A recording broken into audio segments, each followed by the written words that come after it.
తెలంగాణలో ఎమ్మెల్యేలకు క్లాస్ పీకాలని ప్రభుత్వం నిర్ణయించిందా? సడన్ గా తీసుకున్న నిర్ణయం పొలిటికల్ సర్కిల్స్ లో హాట్ టాపిక్ గా మారిందా? కొత్తగా ఎన్నికైన ఎమ్మెల్యేలు ఎమ్మెల్సీలకు 2 రోజుల శిక్షణా తరగతుల లక్ష్యం ఏమిటి? అసెంబ్లీ సమావేశాలకు బ్రేక్ ఇచ్చి మరీ క్లాసులు పెట్టడం వెనుక రహస్యం ఏమిటి?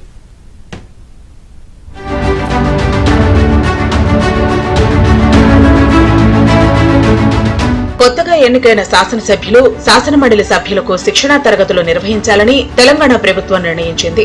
ఈ నెల 11, 12 తేదీల్లో మర్రి చెన్నారెడ్డి మానవ వనరుల అభివృద్ధి సంస్థలో ఎమ్మెల్యే ఎమ్మెల్సీలకు శిక్షణా తరగతులు ఇచ్చేందుకు ప్రభుత్వం అన్ని ఏర్పాట్లు చేసింది. అయితే సభ్యులు ఎన్నికైన సంవత్సరం తర్వాత సడన్ గా ఈ ట్రైనింగ్ క్లాసులను తెరపైకి తీసుకురావడం అన్ని పార్టీల్లో చర్చనీయాంశంగా మారింది.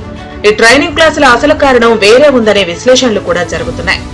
అయితే అన్ని పార్టీల ఎమ్మెల్యేలకు శిక్షణా తరగతులు పెట్టినా ఇలాంటి వాటికి కేవలం అధికార పార్టీకి సంబంధించిన ఎమ్మెల్యేలు తప్ప వేరే పార్టీల ఎమ్మెల్యేలు హాజరు కారు. అయితే దీన్ని అడ్వాంటేజ్ గా తీసుకోవాలని హస్తం నేతలు భావిస్తున్నట్టుగా చెబుతున్నారు. ప్రభుత్వం ఏర్పడి ఏడాది పూర్తయింది. ఈ సందర్భంగా ప్రభుత్వం ప్రజాపాలన విజయోత్సవాలు కూడా నిర్వహించింది. ఈ ఏడాదిలో కాంగ్రెస్ ప్రభుత్వం అనేక మంచి పనులు చేశామని ప్రభుత్వ పెద్దలు భావిస్తున్నారు. రైతు రుణమాఫీతో మొదలుకుని ఉద్యోగ నియామకాలు ఇతరత్రా నిర్ణయాలపై ప్రభుత్వం సాహసోపేతమైన నిర్ణయాలు తీసుకున్నా క్షేత్రస్థాయిలో అనుకున్న మైలేజ్ రాలేదనే అసంతృప్తి ప్రభుత్వ పెద్దల్లో ఉంది. మరోవైపు ప్రతిపక్ష సభ్యులు చేస్తున్న ఆరోపణలకు ధీటుగా ప్రభుత్వం సమాధానాలు చెప్పలేకపోతోంది. ఇక ప్రభుత్వంపై వస్తున్న నెగిటివ్ ప్రచారం ప్రజల్లోకి వెళ్లినంతగా ప్రభుత్వ అభివృద్ధి, సంక్షేమ కార్యక్రమాలు వంటివి జనాల్లోకి అంతగా వెళ్లటం లేదని హస్తం నేతలు భావిస్తున్నట్లుగా తెలుస్తోంది.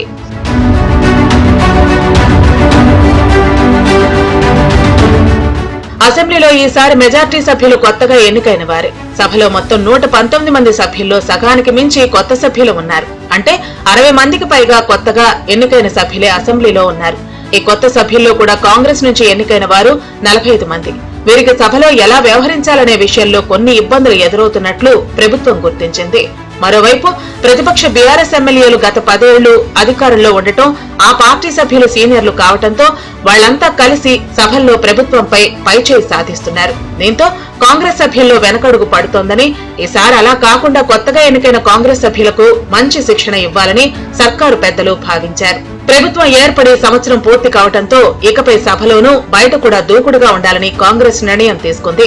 తామనుకున్న టార్గెట్ సాధించడానికి ట్రైనింగ్ క్లాసులు ఎంతగానో ఉపయోగపడతాయని కాంగ్రెస్ నేతలు చెబుతున్నారు. ఇక ఈ శిక్షణ తరగతులు కాంగ్రెస్ పార్టీకి ఎంతవరకు ఉపయోగపడతాయో మాత్రం చూడాల్సి ఉంది.